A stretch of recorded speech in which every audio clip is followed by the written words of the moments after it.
നബി സല്ലല്ലാഹു അലൈഹി വസല്ലം തങ്ങളുടെ 40 ഉപദേശങ്ങൾ എന്തൊക്കെ എന്ന് നിങ്ങൾക്ക് ഞാൻ പറഞ്ഞു തരട്ടെ. 1. സുബഹിക്കും സൂര്യോദയത്തിനുമിടയിൽ ഉറങ്ങരുത്. അസറിനും മഗ്രിബിനുമിടയിലും ഉറങ്ങരുത്. മഗ്രിബിനും ഇശാക്കുമിടയിലും ഉറങ്ങരുത്.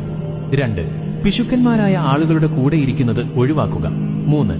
ഇരിക്കുന്ന ആളുകളുടെ ഇടയിൽ ഉറങ്ങരുത്. 4. ഇടത് കൈകൊണ്ട് തിന്നുകയും കുടിക്കുകയും ചെയ്യരുത്. 5. പല്ലുകളുടെ ഇടയിൽ നിന്ന് പുറത്തെടുത്ത ഭക്ഷണം തിന്നരുത്. 6.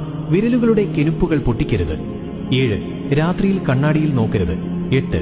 നമസ്കരിക്കുമ്പോൾ ആകാശത്തേക്ക് നോക്കരുത്. 9. വിസർജ്യ സ്ഥലത്ത് തുപ്പരുത്. 10. പല്ലുകൾ കരികൊണ്ട് വൃത്തിയാക്കരുത്. 11. ഇരിക്കുക, പിന്നെ ട്രൗസറുകൾ അണിയുക. 12. പല്ലുകൊണ്ട് ഉറപ്പുള്ള സാധനങ്ങൾ കടിച്ചു പൊട്ടിക്കരുത്. 13. ഭക്ഷണം ചൂടുണ്ടെങ്കിൽ അതിലേക്ക് ഊതരുത്. 14. മറ്റുള്ളവരുടെ പാഴ്ചകളിലേക്ക് നോക്കരുത്. 15.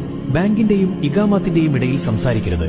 16. വിസർജ്യ സ്ഥലത്ത് വെച്ച് സംസാരിക്കരുത്. 17. നിന്റെ സുഹൃത്തുക്കളെ